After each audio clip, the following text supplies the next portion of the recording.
Hello everyone, आज हम लोग देखेंगे प्रश्नावली 2.1 का 10वां प्रश्न, जिसमें आपके पास में दशमलव संख्या दी गई है पर दशमलव संख्या में बार का चिन्ह दिया गया है। तो उस बार के चिन्ह को हटाते हुए हम लोग उस दशमलव संख्या को p/q के रूप में किस तरह से चेंज करेंगे ये देखना है क्वेश्चन को। तो सीधे से प्रश्नावली में चलते हैं। तो प्रश्नावली का क्वेश्चन मैंने यहाँ पे लिख के रखा है। क्या दिया गया? निम्नलिखित दशमलव को p/q के रूप में परिवर्तित कीजिए। तो इसका जो फर्स्ट क्वेश्चन है मैं उसको बता रही हूँ आपको, है वो 0.70 के ऊपर बार का चिन्ह। ठीक है ना। तो सबसे पहले क्या करेंगे, माना कि p/q बराबर क्या हो गया 0.70 के ऊपर बार का चिन्ह, या फिर यही चीज क्या हो जाएगी 0.70 बार का चिन्ह हट जाएगा। तो जिसके ऊपर बार का चिन्ह है 7 और 0 के ऊपर है तो 7 0 बार बार दोहराया जाएगा, या इसी को हम लोग अभी क्या दे रहे हैं, समीकरण 1। ठीक है ना। अब हम लोग को इस तरह से करना है कि दशमलव के बाद का पूरा अंक हट जाए। ठीक है। तो सीधे से हम लोग क्या करेंगे, अभी समीकरण 1 में दोनों पक्षों में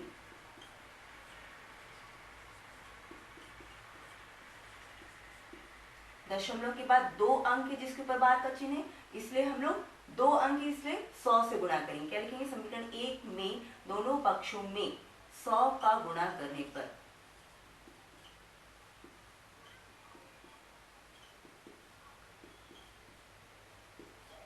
तो क्या हो जाएगा आपके पास में 100 गुणित क्या है p/q। ठीक है। दूसरा पक्ष में क्या है 100 लिख लेते पहले, गुणित क्या है 0.70 ठीक है। अब गुणा करेंगे तो ये क्या हो जाएगा आपके पास में 100 p/q हो गया। ठीक है। अब ये 100 से गुणा होगा तो ये दशमलव आपका यहाँ से यहाँ आ जाएगा। ठीक है ना। या इसी को लिखेंगे 70.70 और लगा सकते हैं, उससे कोई फर्क नहीं पड़ेगा। ठीक है ना। तो यहाँ पे देखिए 2 0 है, मतलब 100 से गुणा करें इसलिए 2 अंक के बाद दशमलव आ गया। ठीक है। अब ये आपका क्या हो गया समीकरण 2। अब समीकरण 2 के बाद देखिए समीकरण 1 और समीकरण 2 दोनों में देखिए दशमलव के बाद में सेम है। ठीक है ना, सेम है, मतलब कि पूरा पूरा कट जाएगा। तो हम लोग ऐसी स्थिति मिल गई, हम लोग को ऐसा कंडीशन मिल गया है, तो अभी हम लोग क्या करेंगे समीकरण 2 में 1 को घटाने पर, समीकरण 2 में समीकरण 1 को घटाने पर तो क्या हो जाएगा हम लोग के पास में 100 p/q। ठीक है। बराबर क्या है 70.70 ठीक है। ये समीकरण 2 हो गया। अब समीकरण 1 देखते हैं क्या है, p/q बराबर क्या है 0.70 मैंने दशमलव के बाद जो अंक है उसको इक्वल कर दिया ताकि आप लोग कंफ्यूज ना हो। ठीक है। घटाने से ऋण चिन्ह आ गया है। ठीक है। अब 100 में यहाँ पे कोई अंक नहीं, मतलब कि 1 है, 100 में 1 हटाएंगे मतलब कि क्या हो गया 99 p/q हो गया। और यहाँ पे देखिए दशमलव के बाद सेम है, पूरा का पूरा सेम है, इसलिए वो क्या हो गया 0 0 हो गया। और यहाँ पे क्या है 70 में 0 घटाएंगे तो आपको 70 ही मिलेगा। या फिर इसको हम लोग क्या लिखेंगे भी 99 p/q बराबर क्या हो गया ये 70, क्योंकि मैंने आपको बताया था कि दशमलव के बाद 0 0 है तो मतलब कि इसको सिर्फ 70 लिखेंगे।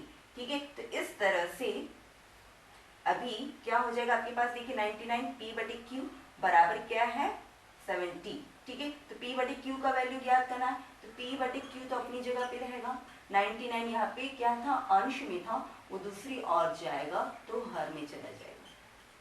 तो ये देखिए इस तरह से ये आपका आंसर है। ठीक है ना, यहाँ से वो दूसरी ओर गया तो हर में चला गया। तो ये आपका फर्स्ट क्वेश्चन है। तो अब हम लोग तीसरा क्वेश्चन देखते हैं। क्या दिया गया 3.127 के ऊपर बार का चिन्ह, सेम होगा यहाँ पे भी। क्या होगा, माना कि p/q बराबर क्या हो जाएगा 3.127 के ऊपर बार का चिन्ह। ठीक है। या फिर यही चीज क्या हो जाएगा 3.127 के ऊपर सिर्फ बार का चिन्ह है, इसलिए 7 7 दोहराया जाएगा, बार बार आएगा, रिपीट होगा। ठीक है ना। तो ये हो गया आपका समीकरण 1। ठीक है। अभी भी हम लोग को यही करना है कि दशमलव के बाद के सारे अंक को क्या कर देना है, 0 कर देना है। ठीक है, तो यहाँ पे अभी हम लोग क्या करेंगे, समीकरण 1 में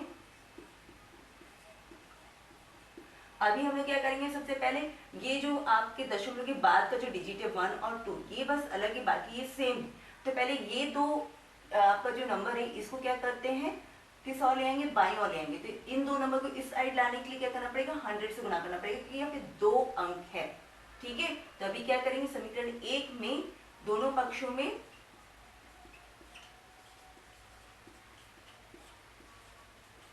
100 से गुणा करके,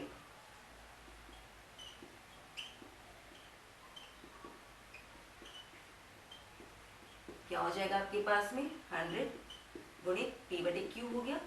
ठीक है, फिजिकल टू क्या हुआ, 100 गुणित 3.1277777। ठीक है ना, इस तरह से हो गया। ये आपको मालूम है क्या हो गया, 100 p/q होगा। ठीक है, ये अभी 100 है, मतलब कि ये दशमलव कहाँ चला गया, यहाँ पे 2 अंक के बाद किस तरफ जा रहा है आपका दशमलव, अभी दाईं तरफ। ठीक है, तो क्या हो गया, 312 हो गया, 0.77 ऐसा हो गया। ठीक है, ये आपका समीकरण 2 मिल गया। पर अभी देखिए समीकरण 1 और 2, अभी दशमलव के बाद सेम अंक नहीं है, आप इसको नहीं हटा सकते, इसलिए एक बार और करना पड़ेगा कुछ, ताकि ये दशमलव के बाद पूरा अंक कट जाए। तो उसके लिए हम क्या करेंगे, अभी समीकरण 2 में करेंगे। समीकरण 2 में क्या करेंगे, सिर्फ 10 का गुणा करेंगे तो ये सेम हो जाएगा। ठीक है, मैं आपको करके दिखाती हूँ क्या हो जाएगा। समीकरण 2 में दोनों पक्षों में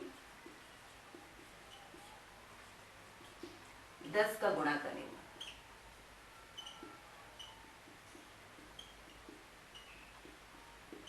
अब 10 का गुणा करेंगे तो क्या हो जाएगा, देखते हैं।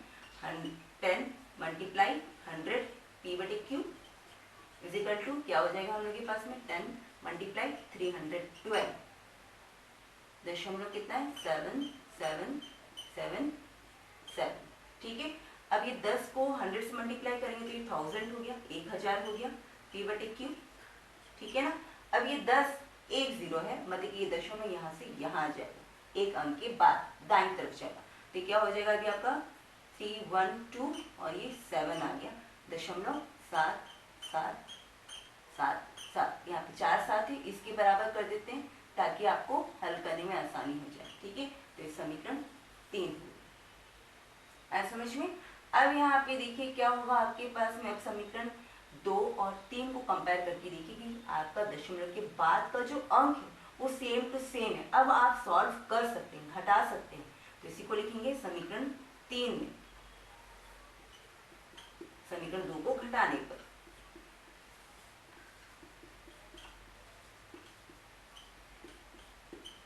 तो अभी क्या हो जाएगा, समीकरण 3 को पहले लिखेंगे, 1000 p/q बराबर क्या हो गया, 3127.77। ठीक है, और फिर समीकरण 2 क्या है आपके पास, माइनस करके 100 p/q बराबर कितना हो जाएगा आपके पास में, 312.77।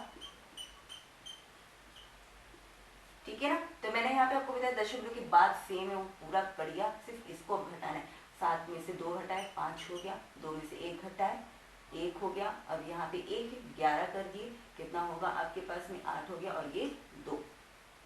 ठीक है, अब घटा के देखिएगा। ठीक है, अब ये p/q तो वैसा ही रहेगा आपके पास। अब 1000 में आप 100 घटाएंगे तो कितना हो गया, 900। ठीक है, या इसी को अभी p/q, ये तो 900 यहाँ पे मल्टीप्लाई में दूसरी और जाएगा, तो अभी क्या हो जाएगा, डिवाइड में हो जाएगा।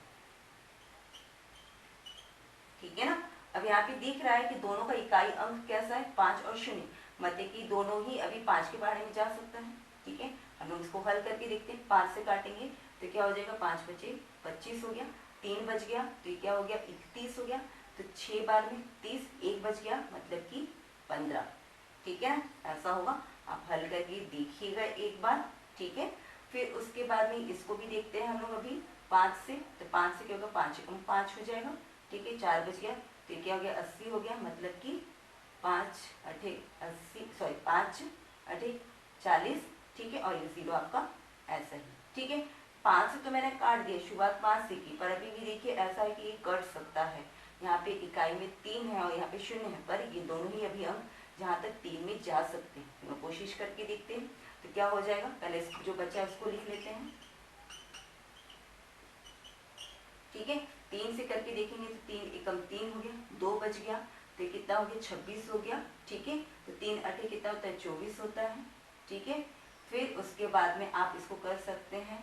अब तो संभव ही नहीं जाएगा। ठीक है ना, तो इस तरह से ये क्या है, आपका आंसर होगा। आप हल करके देख सकते थे, पर कटने की कंडीशन में नहीं है, मतलब कि ये इसका क्या है, आंसर है।